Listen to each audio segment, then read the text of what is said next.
Hey, what's going on, internet? Josh Noel from SonduckOne. So, in this Black Ops 3 gameplay, we are playing TDM on Stronghold. And what I like to do on Stronghold is to, especially from the spawn we started out here, is I like to rush the right side of the map and do a flank into the house. And the thing is about this map is that when you play TDM on Stronghold, the house is usually like the main location where everyone's gonna be at, and a lot of people like to hold down the house. So I know that this is a good place to find some enemies, so I don't have to search around so much. However, in this game, holding down the house is not the best strategy, but usually that's what I like to do. And I get a little bit lucky here that I should have died if that guy had a regular gun other than a shotgun, but I was able to pull off a double kill there, which was very nice. But I got a little bit lucky because he had a shotgun, and he didn't know what to do in that situation. But basically, like I said, right now, I'm kind of letting the game develop a little bit and kind of figuring out what's going to work for me in this game.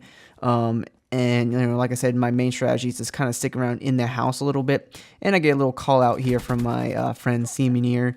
And it's always good to play with at least one other person in your party because you guys can do call outs. And right here, basically there's like a double team situation, and I know, I need to run away because, I've got to avoid dying. And I underestimate their team because I didn't think they were actually going to rush me like that through the window. And Barney gets his revenge on me. So, basically, don't underestimate the other team. That's something I did. And, of course, I felt like these guys weren't the, the most elite players in the world, but you still don't want to underestimate players. And I'm always looking at my mini map, especially when there's a UAV, and I noticed that there's a guy over here in this corner, so I was able to surprise him and have the advantage and pick him off. So once again, I'm going back to the house, and I noticed there's like a shotgun.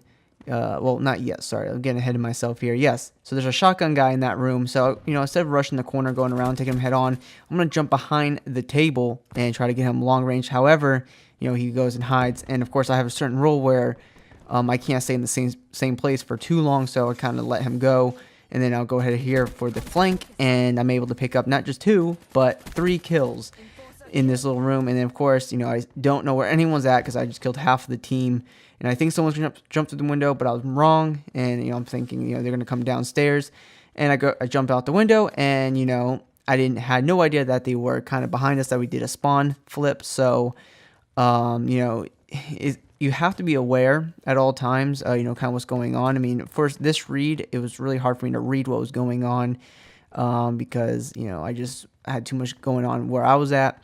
So of course, if you turn your back to an enemy, you're more than likely going to die, which is one of my rules. If you're in an enemy territory, don't turn your back to them.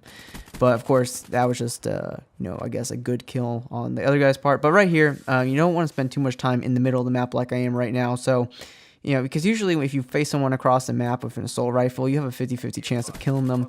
So that's not really good odds in when I play the game. But so instead of staying in the house like I like to do right now, I decided to flank the map, just because I didn't want this game to be like I pick up a few kills and then die. I wanted to really turn this into something. So I decided that flanking the map was probably a good strategy against these guys, because working the house would have just been an average game for me. And you know what, I don't want to, average is not good enough for me. So as you see, I'm flanking the map, and I'm able to clean up some of the enemies and work my way to my score streaks. So basically, this gameplay is a 40-2 game, so that means I'm done dying, and that this flanking strategy is really good for this game right now. But understand that this strategy, the flanking strategy, is not always a great strategy. It all depends on what type of game you're playing, who you're playing against, who you're playing with. Most of the time, the reason why I like staying in the house is because it's a great strategy for, typically most of the games I play on this map. So you got to understand, what is going to work against who and how it's going to help your team. So you got to keep that in mind and understand right now that it is a tight game, that my team is down by, a few points. So I definitely know that I have to, play my best right now and do what I can to help my team. And I stunned this guy, and he turned his back to me, and that's why he easily died. He died easily. Never turn your back to an enemy, especially if they're coming towards you. Try not to turn your back to an enemy. And right here, boom, double headshot. I love that, man. Very beautiful. I picked up the Man of War off the ground. I'm not a big fan of the recon sight, but you know what? This has high caliber, but I needed extra bullets, so you know what? Popped up the combat focus, and I went ahead and rushed this guy. I don't necessarily suggest rushing guys like that if they're waiting on you, but you know, I didn't really care. And I switched to the KN-44 for like more of the close range battles right here, because I realized, you know, that might happen. And the KN-44 has a faster rate of fire than the Man of War, and you know, I wanted to make sure if I face someone like I did right over there, I was able to pick up the kill. But then again, I go ahead and switch back to the Man of War because I know I'm out of ammo on my KN-44. And right now, I called in my Wraith, and I know I'm only a few kills away from the wraps, so I decide to just kind of keep it back here until I get my wraps and let my Wraith do the work, just because I have so much experience with getting the Wraith and only being a few points away from wraps, and I just end up dying. So you know, I guess my tip is, if you have a score streak that can get you the points to your next score streak, let the score streak do the work for you. Alright, so my microphone just cut off on me, so let's see if I can get back into this. And basically, it looks like, yeah, I said I was going to call in the wraps, you know, after my Wraith goes away. And, you know, once again, I don't know what these guys are doing, but they're trying to shoot down my air support. And you know what? Do not show any mercy. Just take care of them when they try to shoot down your air support. I mean, like I said, these are not the most elite players ever, but it was a very close game. And if I didn't, you know, start taking, you know, going on a cool streak here, we'd probably still be losing, or be still a very close game.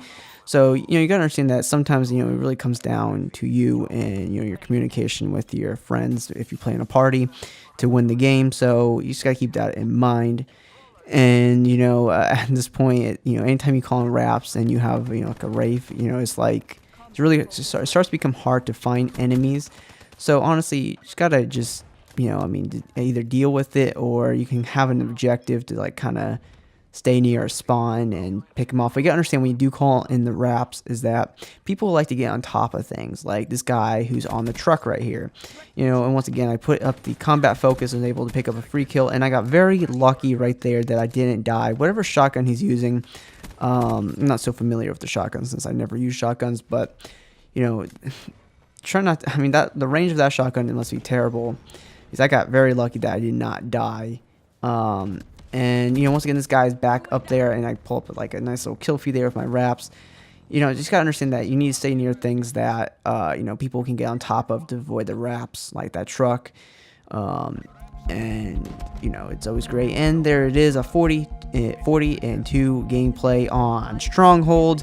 I think it was a very good game, especially once, you know, that flanking took place. I didn't die once. So usually, like I said, I mean, it's about figuring out what works for you, you know, taking the time. Sometimes it might take a few minutes to figure out how you're going to play the game, but you know, it took me, you know, two deaths, and I figured it out. So I hope you guys enjoyed this video. If it's been fun, if you guys have any takeaways from this video, please drop a like, and if you're new to the channel, please subscribe for more Black Ops 3 videos, and you know, videos that maybe help you guys get better at the game, or just my tips. And guys, thank you so much for watching this video, and hopefully I'll see you soon.